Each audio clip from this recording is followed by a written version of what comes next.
Good morning मित्रों, कैसे आप सब लोग।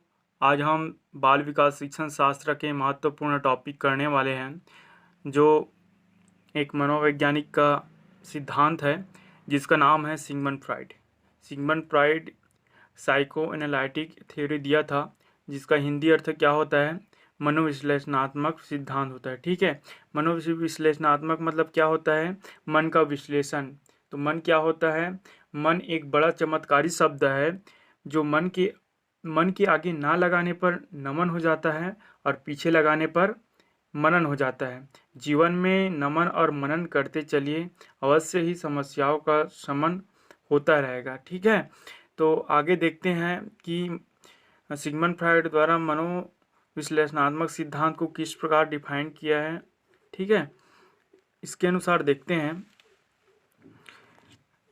साइकोएनालिटिक थ्योरी किसने दिया था, सिगमंड फ्राइड के द्वारा प्रतिपादित हुआ था। ठीक है, जो कहाँ के निवासी थे, ऑस्ट्रिया के निवासी थे। ठीक है, इसके बाद देखते हैं हम इस सिद्धांत में मन या मस्तिष्क का विश्लेषण किया जाता है।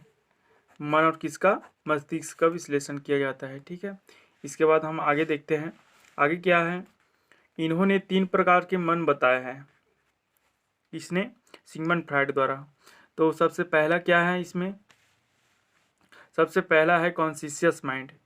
मतलब क्या होता है, चेतन मन होता है। ठीक है, इसमें क्या होता है चेतन मन में, चेतन मन, यह मन प्रेजेंट के विचारों से रिलेटेड होता है। अर्थात यह क्या करता है, जैसे कि will power, long term memory, logical thinking एवं क्रिटिकल थिंकिंग को बढ़ाती है। ठीक है, और जो भी होता है वो चेतन मन के कारण होता है। जो भी विल पावर आती है, लॉन्ग टर्म मेमोरी होती है, तार्किक चिंतन होती है, क्रिटिकल थिंकिंग होती है, वो किससे आता है, चेतन मन से आता है। इनका महत्वपूर्ण उदाहरण से समझ सकते हैं कि चेतन मन क्या होता है। ठीक है, जैसे कि समुद्र की तैरती हुई बर्फ की शिला। ठीक है, आपने टाइटैनिक के फिल्म में देखा होगा कि बर्फ की शिला ऊपरी हिस्से से 10% दिखा रहता है, लेकिन नीचे से वहाँ बड़ा विशाल होता है। ठीक है, तो आप इससे भी समझ सकते हो कि इसकी खास बात होती है, जो बर्फ की शिला होती है, इसकी खास बात होती है कि इसका केवल 10% भाग ऊपर दिखाई देता है। ठीक, और बाकी 90% हिस्सा पानी के अंदर होता है। ठीक इसी तरह हमारा क्या होता है, चेतन मन होता है। ठीक है, इसके बाद हम देखते हैं, इसके बाद हम देखेंगे अर्धचेतन मन। अर्धचेतन मन को इंग्लिश में क्या कहते हैं, सब कॉन्शियस माइंड बोलते हैं। ठीक है, इसमें क्या होता है, इसमें हमें तुरंत ज्ञान नहीं होता, लेकिन कुछ टाइम बाद याद किया जा सकता है। ठीक, मतलब इनसे अर्धचेतन मन से क्या क्या उत्पन्न होती है, जैसे हम बिलीव करते हैं, इमोशंस रखते हैं, हैबिट्स आदतें आती है, वैल्यूज आती है, और क्या होता है, प्रोटेक्टिव रिएक्शन होता है, लॉन्ग टर्म मेमोरी आती है, जैसे कि बहुत समय बीती हुई बात याद आता है, और क्या है, इमेजिनेशन कर सकते हैं। इसके बाद इसे समझ सकते हैं कि अर्धचेतन का ही मतलब होता है कि स्वप्न होता है। ठीक है, जो हम स्वप्न देखते हैं और आगे हम उस स्वप्न के अनुसार हम अपने जीवन को सुधार करना चाहते हैं, वो इसी कारण होता है। ठीक है, और अर्धचेतन को क्या बोलते हैं, अर्धचेतन को अवचेतन भी बोलते हैं। क्या बोलते हैं, अवचेतन भी बोलते हैं। ठीक है, ये इसका महत्वपूर्ण ऐसा उदाहरण है कि कोई अभ्यास कर रहे हैं और हम उसमें पारंगत हो जाते हैं, तो यह हम आदत के रूप में ले लेते हैं। जैसे कि क्या, जैसे हम बाइक चलाते हैं तो हमारे हाथ पर किसमें होता है, ब्रेक, क्लच, एक्सीलेटर में अपने आप ही वो चलने लगता है। ठीक है, वो किसका उदाहरण है, अर्धचेतन मन का उदाहरण है। ठीक, इसके बाद हम देखते हैं, इसके बाद नेक्स्ट प्रकार क्या बताया है, अचेतन मन बताया है। ठीक है, अचेतन मन क्या होता है, अनकॉन्शियस माइंड बोलते हैं इसे।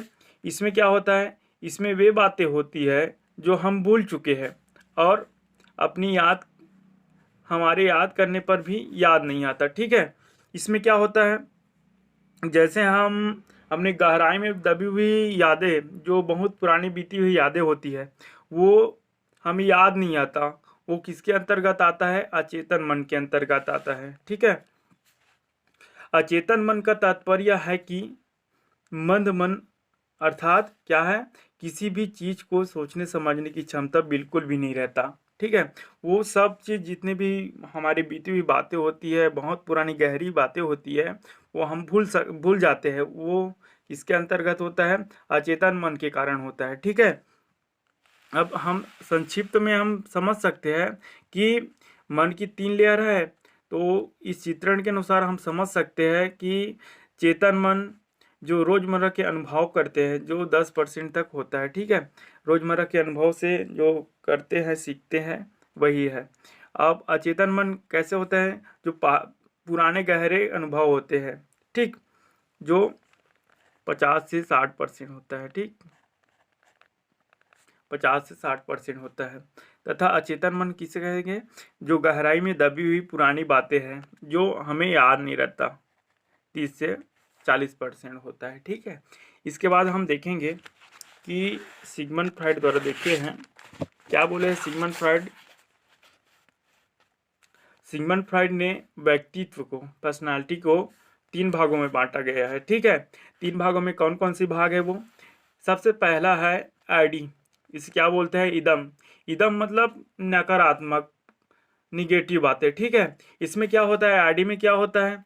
आईडी में यह होता है, इसमें व्यक्ति की शारीरिक आवश्यकताएं जैसी भूख, प्यास, सेक्स आदि को सेटिस्फाई करना होता है। ठीक है, यह सामाजिक आवश्यकताओं और नैतिक मूल्यों की चिंता किए बिना इच्छाओं की पूर्ति पर बल देता है। अगर अगर कोई गलत गलत राह में चलता है, ठीक है, जैसे कि वो निगेटिविटी की ओर बढ़ती है, तो बहुत सारे जैसे रेप केस, चोरी, डकैती, इस तरह की घटना घटित होती है। ठीक है, और अपनी शारीरिक आवश्यकताओं को पूरा करना होता है इसको, तो अपनी आवश्यकताओं को पूरा करने के लिए कुछ कुछ भी हद तक चले जाता है, उसे क्या बोलेंगे? आईडी बोलते हैं। ठीक, इसके बाद हम देखते हैं आगे। आगे क्या है? ईगो। ईगो का मतलब अहम। यह क्या होता है? सामान्य होता है। ठीक है, ईगो का मतलब सामान्य होता है। जो यह आवश्यकताओं, यह क्या होता है? यह आवश्यकताओं या इच्छाओं की संतुष्टि की योजना का निर्माण करता है और उसका परिपालन करता है या परिणामों की चिंता करता है। ठीक है, कोई भी मनोवैज्ञानिक है तो सबसे पहले कोई भी डिस्कवर करने के साथ तो क्या करेगा? वो योजना का निर्माण करता है, उसके बाद ही परिपालन करता है उनका। तो इस तरह का व्यवहार क्या किस में आएगा? ईगो में आएगा, अहम में आएगा। ठीक है, जो सामान्य होता है। अब इसके आगे देखते हैं, आगे क्या है? आगे देखते हैं सिगमंड फ्राइड के द्वारा तीसरा तीसरा पर्सनालिटी का प्रकार बताया है कि ये क्या है? सुपर ईगो बताया है। इसे क्या बोलते हैं? प्राम बोलते हैं। ठीक है, इसके अनुसार क्या होता है? इसके अनुसार होता है, यह समाज द्वारा नैतिक सूत्रों के अकॉर्डिंग काम करता है। यानी क्या? जिस व्यक्ति के अंदर सुपर ईगो ज्यादा होगी, वह बुरे कामों से उतना ही दूर होगा। ठीक है, इसके अनुसार क्या है? जैसे झूठ न बोलना, चोरी न करना, ठीक, इस तरह की व्यवहार, इस तरह की बातें सुपर ईगो के अंतर्गत आता है। ठीक है, इसके बाद हम महत्वपूर्ण हेडिंग देखेंगे। इसके अंतर्गत क्या है?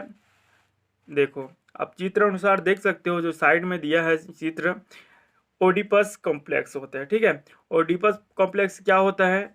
अगर बच्चा लड़का हो, क्या हो? अगर बच्चा लड़का हो तो क्या करेगा? वह माँ की ओर ज्यादा रहेगा, वो माँ से ज्यादा प्यार करेगा। ठीक है, उसे क्या बोलते हैं? ओडिपस कॉम्प्लेक्स बोलते हैं। ठीक, उनका व्यवहार ही होता है, जो बच्चा लड़का होता है तो अपनी माँ की ओर ज्यादा अट्रैक्शन होता है। ठीक है, इसी अनुसार क्या होता है? Electra complex. इलेक्ट्रा कॉम्प्लेक्स क्या होता है? अगर बच्चा लड़की हो तो बाबूजी की तरफ ज्यादा अट्रैक्ट होता है। मतलब कैसा है? जब लड़की है, बच्चा है, तो क्या है? जो पिताजी होते हैं उनसे ज़्यादा प्यार करते हैं। ठीक, तो ओडिपस कॉम्प्लेक्स क्या है? जो बच्चा लड़का होता है वो माँ की ओर अट्रैक्ट होता है, और इलेक्ट्रा कॉम्प्लेक्स क्या होता है? जो बच्चा होता है, जो लड़की होती है, तो किसकी ओर अट्रैक्ट होता है, पिताजी की ओर अट्रैक्ट होता है। ठीक है, इसके बाद आगे देखते हैं, आगे क्या है, स्वमोह। ठीक है, स्वमोह है, तो स्वमोह मतलब समझ सकते हो कि मतलब स्वयं से प्यार करना, स्वयं को, स्वयं के व्यवहार से घुल मिल जाना, अपने स्वयं को अच्छा बताना, यह स्वमोह के अंतर्गत आता है। ठीक है, आई होप आप लोगों को सिगमंड फ्रॉइड का कॉन्सेप्ट जो सिद्धांत दिया है वो सब चीज़ समझ आया होगा।